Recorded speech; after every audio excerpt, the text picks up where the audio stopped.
So day 4 of Packers training camp is now officially over. It is the final day of practice before the Packers will be in full pads starting tomorrow. And first off, Jordan Love still not practicing, still out there, just sitting off to the side, not taking part in drills. And so we still are just waiting on hopefully getting news sometime soon that Jordan Love is going to, have that new extension signed, because the longer we wait, the more you're wondering, like, what's going on here? What are the, things the Packers and Jordan Love are discussing and trying to figure out so that he can be officially extended, so he can be back out here with this team. And hopefully it happens sometime soon, but still no news of a new extension. Then starting off, Bill Huber said when it comes to injuries, Corey Ballantyne, Caleb Jones, and Donovan Jennings, all players who have been injured and have not been practicing this week, did return today. And the only other update is Robert Rochelle was out with a calf injury. So those are the injuries. Then from Ryan Wood, Josh Jacobs taking some turns returning kicks. Not the first time he's done that in camp. He won't be the first or even second option with Keyshawn Nixon and Jaden Reed, but the more you can do. And that's going to be, one thing this NFL season that's going to be fun to watch is these new kickoff returns, because they changed the rules, and it's a much different kickoff than it has been in times past. And I'm curious to see how the Packers decide to attack that, along with lots of other teams in the NFL.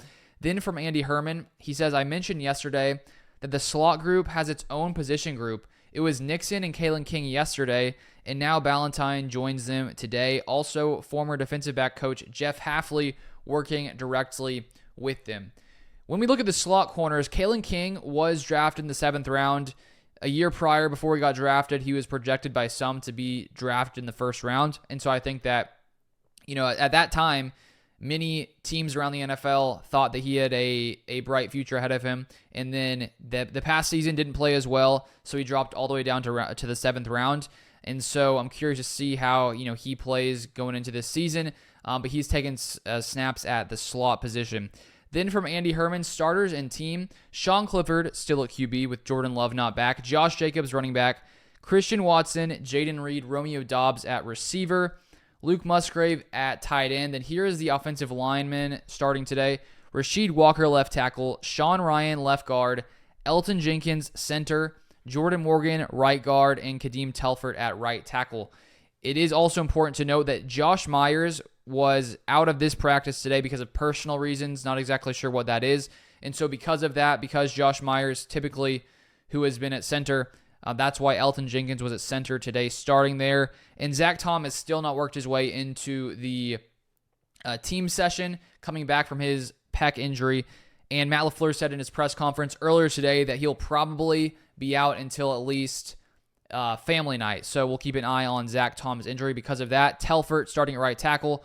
Andre Dillard, who the Packers brought in early this offseason, for the first few days was starting at right tackle, played really poorly, and so because of that, Kadeem Telford has started at right tackle the past couple days.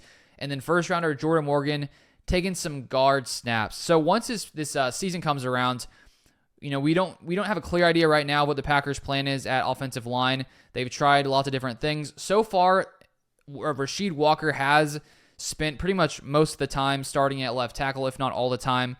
And then Jordan Morgan has played a lot of right guard. Sean Ryan had been playing right guard until Jenkins moved to center.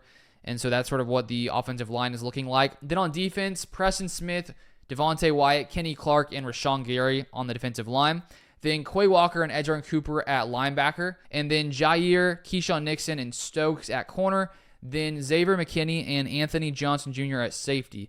So the Packers continue to switch around who's playing next to Xavier McKinney. They've done Javon Bullard a couple times, Evan Williams, another safety rookie drafted, and then Anthony Johnson Jr. gets it today. So right now they're really allowing these guys to compete for that second spot. I still think Javon Bullard will probably win the job. Then Ryan Wood, impressive play from Josh Jacobs on tight end screen to Ben Sims. Jacobs was behind Sims coming out of the backfield, but read the flip to Sims in the left flat. Sprinted with the ball in air to get in position to throw a block down the sideline. Always good when the superstars hustle. Then from Andy Herman, a couple tweets here. Preston Smith just went right through Rasheed Walker for a pressure and possible sack. Tyler Davis with a nice block that springs Emmanuel Wilson for a big gain down the right side. Wilson set up the play well. he's had a really nice start. And so far, Marshawn Lloyd, Packers' third-round rookie running back, has been dealing with a hip injury. And so because of that, Emmanuel Wilson has gotten more work, and there's still that competition for the number 2 running back. A.J. Dillon, Emmanuel Wilson, Marshawn Lloyd will be competing for that spot, but Wilson so far reportedly looking good out there. Then Andy Herman, Tyron Hopper with his daily stop at or behind the line of scrimmage on a run play. Ryan Wood. Luke Musgrave is really, really tall. Skies to catch a pass down the left seam for Michael Pratt. Towering over safety Javon Bullard. Hard to stop that size downfield. So Luke Musgrave dealt with some injuries last year, but we saw some nice play from him down the stretch, especially in that Cowboys game in the playoffs. And so Luke Musgrave making some nice plays. Bill Huber, both Carlson and Joseph go 3 for 3 in round 1 today. Carlson seems to be dead center on every kick so far. And there's some more kicker updates, so I'll give some more thoughts on that once we get the rest of those stats. Aaron Nagler says, Wooden and Brenton Cox absolutely decimated the right side of the second string O-line on a toss to their side. My word. So it looks like the Packers have some, even their backup guys on the D-line have been playing well against this offense. And then here we have from Andy Herman, red zone coming up. Rashawn Gary starts the red zone period with 2 straight sacks versus Telfort. He's been a man on a mission. And that's tough for Telfort going up against Rashawn Gary. I think once Zach Tallman's back, this offensive line should improve their play. Then Wes Hodquist, 3rd and 2, goal line fade to Watson, but Valentine stops him short. And so far this week in these 4 days, it seems like both Eric Stokes and Carrington Valentine have made some nice plays. Stokes has been taking those, first team reps, but Valentine seems to be, keeping close there with that competition, playing really well. Then Rob Domofsky, after a tough red zone period in which he was sacked twice, both by Rashawn Gary, it appeared, Sean Clifford comes up limping, but he was back in the QB net drills right after. So I saw someone else said that I think Rashawn Gary may have stepped on his foot, but luckily Sean Clifford was able to come back in. That would be a problem if he was out, considering Jordan Love already not practicing. The Packers already thin at quarterback. They did add Jacob Eason earlier this week, but luckily it seems that Clifford is okay. Then Wes Hodquist.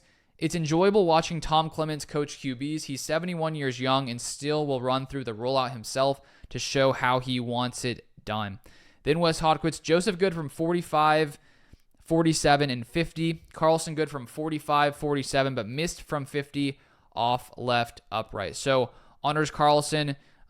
His first, I believe that's his first miss of training camp. And right now, Joseph and Carlson, I believe, are both 11 for 12 so far in training camp practice. And so that competition continues.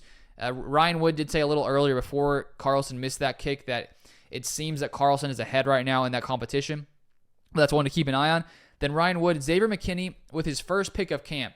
Undercuts Sean Clifford's throw to Ben Sims in the right flat at the goal line, and that would have been a pick 6 the other way. So the struggles continue for Sean Clifford. This has been the common theme if you've paid attention to Packers training camp this week. The offense without Jordan Love is not looking good. Sean Clifford has thrown a ton of interceptions, and Xavier McKinney, who I think is probably the most important piece added this offseason for Green Bay, has his first pick of camp. And that's one area the Packers struggled last year, was forcing turnovers. And so far in training camp with Sean Clifford at quarterback, the Packers defense has not struggled when it comes to forcing takeaways, which I think is a good sign. Then Wes Hodquist. Jacobs scored off a read option to end the drill in practice. Rob Domofsky, practice number 4 goes 1 hour and 38 minutes. Ends with red zone period sack by Enagbare / goal line interception by McKinney. That's the same one shared earlier. And then a read option touchdown run by Jacobs. So those are all the updates from today. You want more updates if you want more training camp updates as training camp continues, feel free to subscribe down below. But thank you so much for watching, and I'll see you guys next time.